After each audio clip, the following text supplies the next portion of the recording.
Olá, povo amado de Deus, paz e bem. Este é o nosso encontro. O Evangelho de hoje ensina.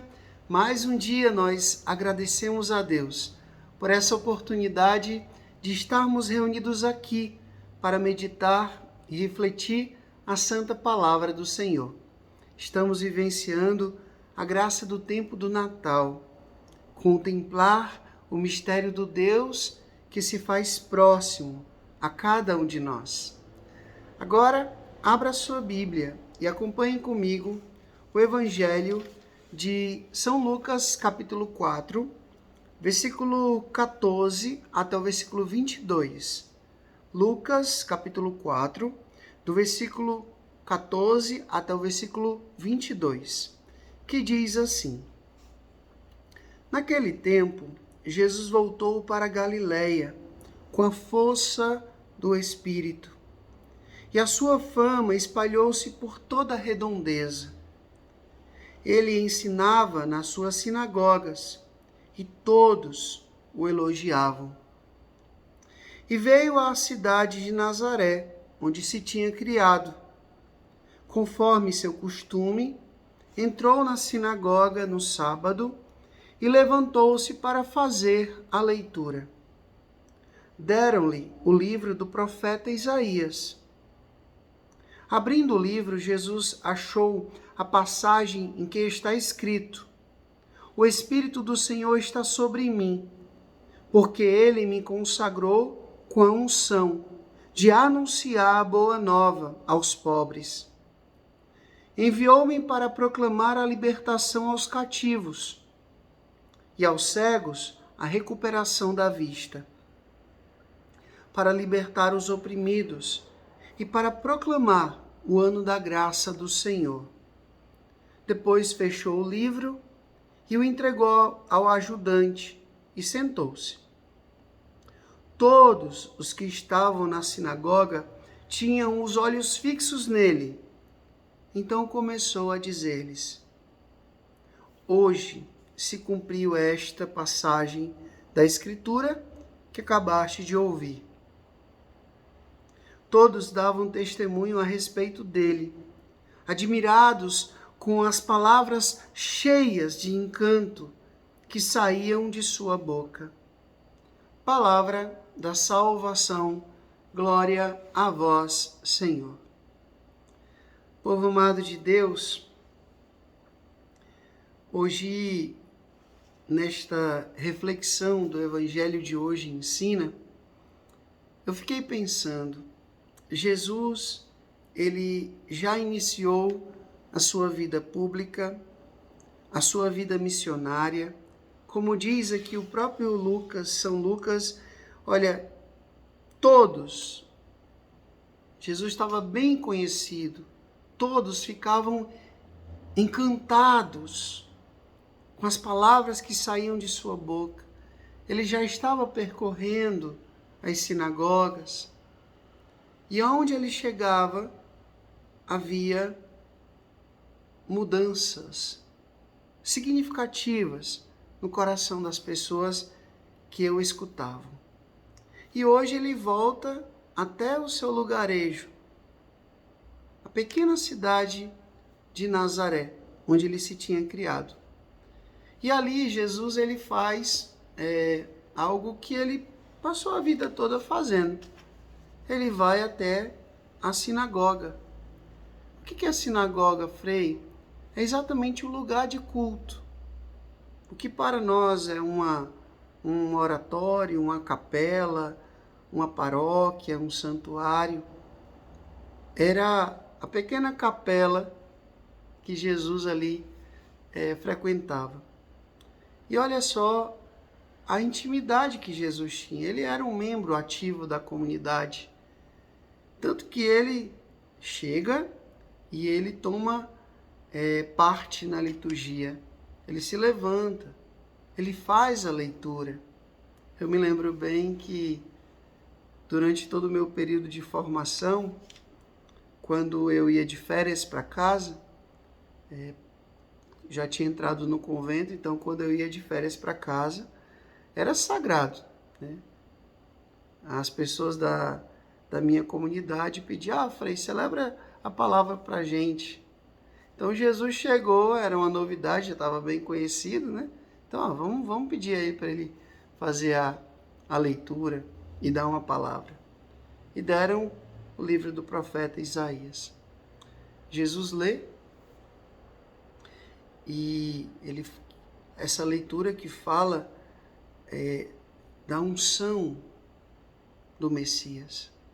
O Espírito do Senhor está sobre mim. Ele me ungiu. Cristo é ungido. Para quê? Para anunciar a boa nova aos pobres, para libertar, para salvar, para curar. E aí quando termina, Jesus senta e ele diz, olha, hoje, exatamente hoje, vocês estão vendo que se cumpriu o que está escrito aqui. É como se Jesus dissesse, olha, essa é a minha missão. Está aqui, na Sagrada Escritura, a minha missão, a minha vocação. Frei, o que isso tem a ver com a nossa vida?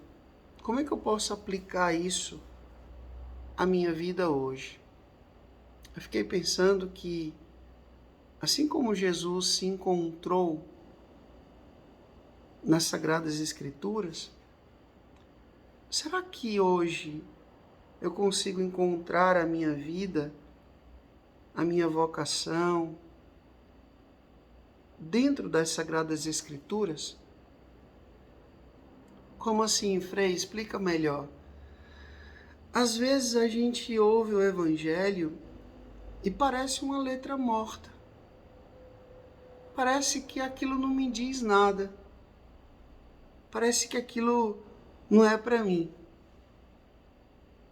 E o Evangelho, para que ele se torne vivo, ele precisa ser encarnado na minha vida, nas minhas atitudes.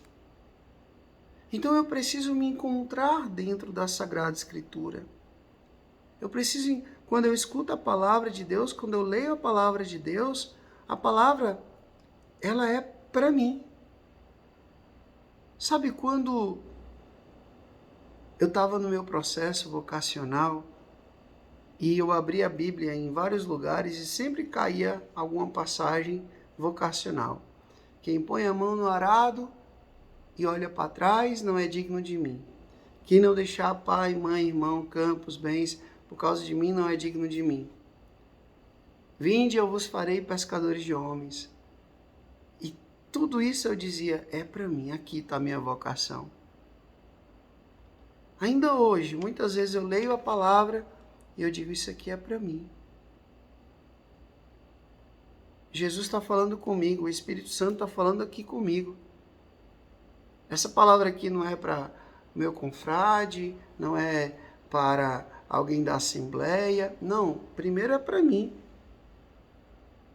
Hoje eu fui assistir um casamento e esses dias eu ando muito reflexivo. Tenho tentado rezar um pouco mais. Tantas coisas que aconteceram nesses últimos dias, de percas, de desejo, de esperança, de projetos novos. E eu fui fazer esse casamento de um casal muito amigo. E eu fiz uma homilia que parece que foi muito mais para mim. Embora tenha pessoas que tenham se emocionado, chorado até. Mas parece que eu estava dizendo tudo aquilo para mim. Lutero dizia que a gente sempre prega melhor aquilo que a gente precisa aprender mais. A gente sempre prega melhor aquilo que a gente precisa aprender mais. E eu falava sobre a graça de Deus. A graça de Deus não é um favorzinho que Deus faz por nós. Não. É a força maior que nos sustenta. É a força maior que nos faz ficar de pé, que nos faz continuar, que nos faz ir até o final. Por isso que São Paulo Deus fala para São Paulo: a minha graça te basta. E muitas vezes, quando eu leio essa passagem, a minha graça te basta, é Jesus dizendo assim diretamente para mim. Essa letra do Evangelho, esse versículo do Evangelho, foi escrito para mim. Entenda bem isso. Na próxima vez que você for ler o Evangelho, não fique pensando, eu vou falar isso para os outros, para tal pessoa. Isso aqui dá certinho para fulano, ó. Isso aqui é bem na lata. Não. Primeiro para você. O Evangelho primeiramente tem que passar pela sua mente, pelo seu coração, pelas suas atitudes. Eu não sei se isso que eu disse para vocês aqui hoje faz sentido. E se eu me fiz compreender. Mas eu queria que você, a partir de agora, refletisse. Será que quando eu escuto o Evangelho, eu faço como Jesus hoje fez? Eu me encontro dentro da palavra dele? Será que quando o Evangelho fala, vinde a mim, vós todos que estáis cansados, sobrecarregados, eu entendo esse convite para mim? Quando o Evangelho fala do perdão, eu compreendo que é para mim? Quando o Evangelho fala do amor, eu compreendo que isso é para mim? Eu me encontro nessas palavras? Porque, desculpa, meu povo, se isso não está acontecendo, o Evangelho está se tornando letra morta na tua vida. E o Evangelho não pode jamais ser letra morta na nossa vida. Mas tem que ser palavras vivas. Palavras fortes. É como diz lá os discípulos de Emaús. Não ardia o nosso coração quando ele nos falava, ele nos explicava as Sagradas Escrituras pelo caminho? A palavra tem que arder no meu coração. Eu preciso me encontrar na palavra. Pense nisso. O Senhor esteja convosco, Ele está no meio de nós. Que Deus Todo-Poderoso vos abençoe, Ele que é Pai, Filho, Espírito Santo, Deus do céu, paz e bem. Curta, comente, compartilhe esse vídeo. E como eu estou desejando que essa palavra faça bem ao seu coração, que você também deseje que essa mesma palavra faça bem ao coração de quem você ama. Por isso, compartilha. Até amanhã, se Deus quiser.